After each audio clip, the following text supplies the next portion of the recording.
Hello, my dear students. Welcome back to your English class again with me, Rajni Sharma.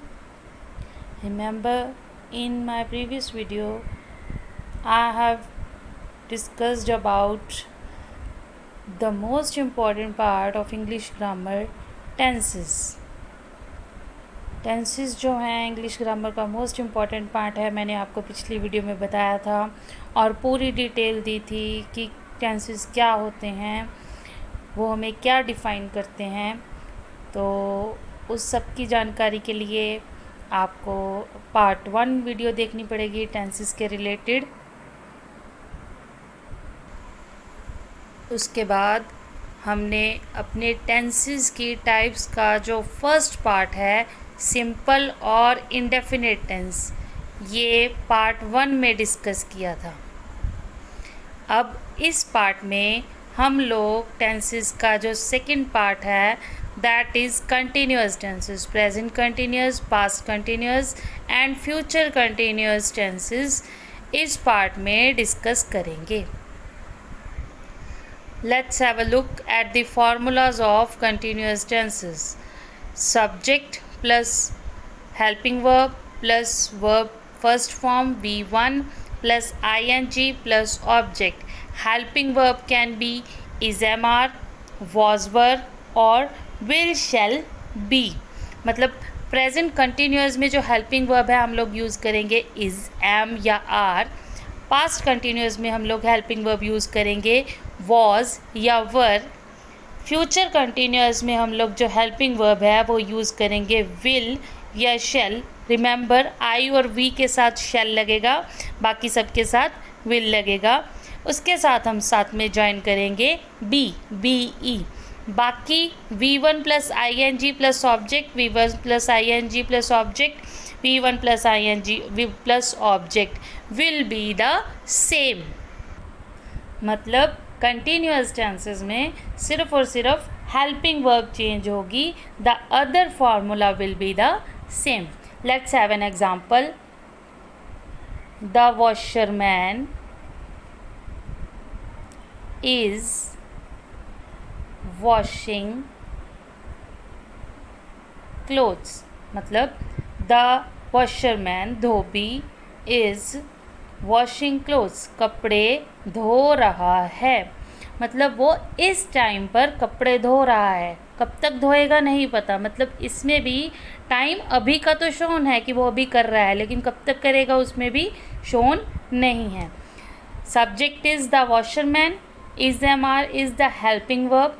If यहाँ पर कोई plural word होता तो are लगा लेते, आई होता तो हम लोग एम लगा लेते। The other formula will be the same. जैसे आई am watching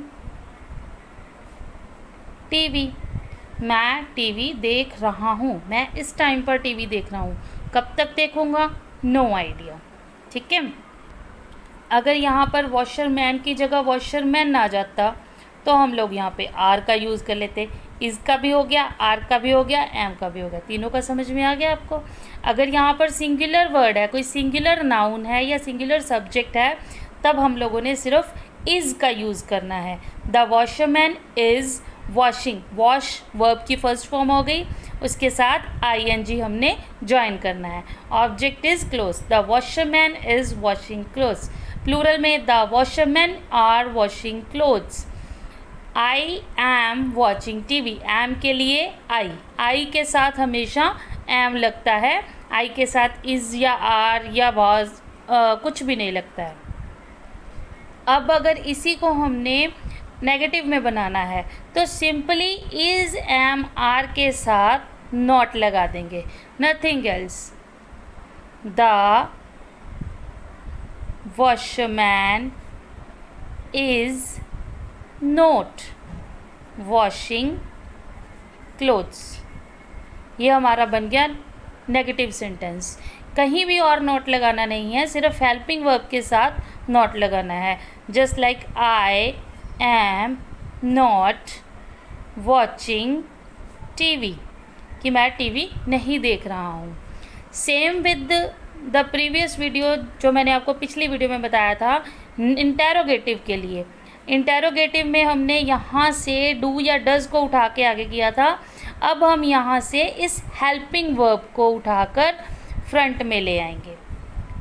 is the washman washing clothes.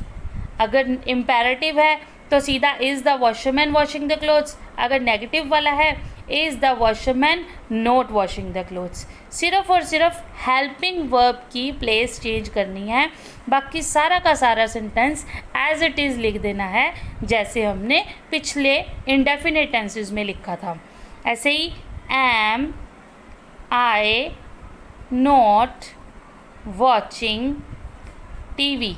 अब ये याद रखना है कि इंटेरोगेटिव सेंटेंसेस के पीछे हमेशा क्वेश्चन मार्क आएगा, बिना क्वेश्चन मार्क के इंटेरोगेटिव सेंटेंसेस नहीं होते। Let's talk about past continuous tenses. The formula will be the same, just the helping verb will be changed. Helping verb क्या आ जाएगी? वॉज और वर, क्योंकि ये पास्ट टेंस है। पास्ट टेंस के लिए हम लोग वाज या वर यूज़ करते हैं। The sentence will be same, only this helping verb will be changed. Let's take the example, same example. The washerman was washing clothes. मतलब वॉशरमैन जो है वो क्लोथ्स धो रहा था, कपड़े धो रहा था। यहाँ पर धो रहा है, यहाँ पर धो रहा था। कब धो रहा था कुछ नहीं पता, कितनी देर तक धोएगा कुछ नहीं पता। सिर्फ the washerman was washing the clothes, सिर्फ वॉशरमैन जो है वो कपड़े धो रहा था। Just like this, I was watching TV. सिर्फ और सिर्फ हेल्पिंग वर्ब चेंज हुई है, एम की जगह वॉज आया है। The formula is same for the continuous tenses. And if we talk about the negative, तो वॉज और वर के साथ में हमने नॉट ज्वाइन कर लेना है। The washerman was not washing clothes and I was not watching TV. कि वॉशरमैन जो है, धोबी जो है, कपड़े नहीं धो रहा था, मैं टीवी नहीं देख रहा था। अब इसी को हमने इंटेरोगेटिव बनाना है, तो वॉज और वर को उठा के फ्रंट पे ले आना है। Was the washerman washing clothes with a question mark. Was I not watching TV with a question mark. ठीक है। पास्ट कंटिन्यूअस में, प्रेजेंट कंटिन्यूअस में इज एम आर लगाएंगे और पास्ट कंटिन्यूअस में इज एम आर की जगह वॉज वर लगा देंगे। The whole formula will be the same. And last, in future tenses, subject, the formula is subject plus will shall plus be plus V1 plus ING plus object. The subject is the washerman,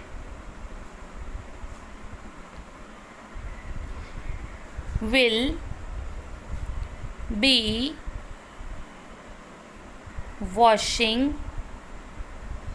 clothes। Washerman जो है कपड़े धो रहा होगा। In future वो कपड़े धो रहा होगा। कब धो रहा होगा हमें नहीं पता, लेकिन इन फ्यूचर वो कपड़े धो रहा होगा। ऐसे ही आई शैल, आई के साथ शैल लगेगा। आई शैल बी वॉचिंग टीवी, मैं टीवी देख रहा हूँगा। ऐसे ही जब नोट के साथ बनाना है, विल और शैल के साथ नोट लगा देना है। For example, the washerman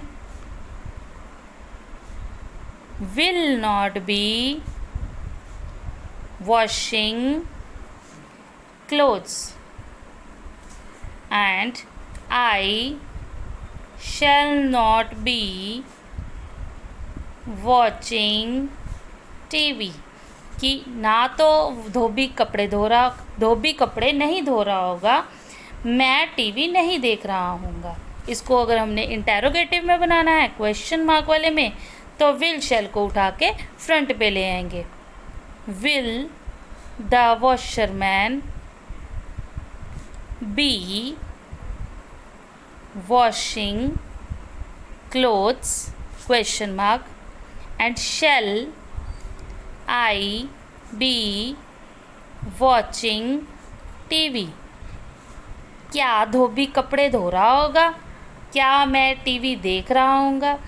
then question ये है कि जो फॉर्मूला है वो सेम है कंटिन्यूअस टेंसेस का, लेकिन जो हेल्पिंग वर्ब है वो चेंज होनी है।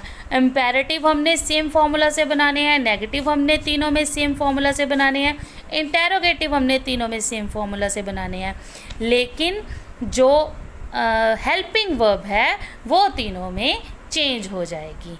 बाकी सारा फार्मूला जो है वो कंटिन्यूअस टेंसेस में सेम रहेगा। Okay students, hope you understand about the continuous tenses. We will discuss about the perfect tenses in my next video. Till then, goodbye बच्चे।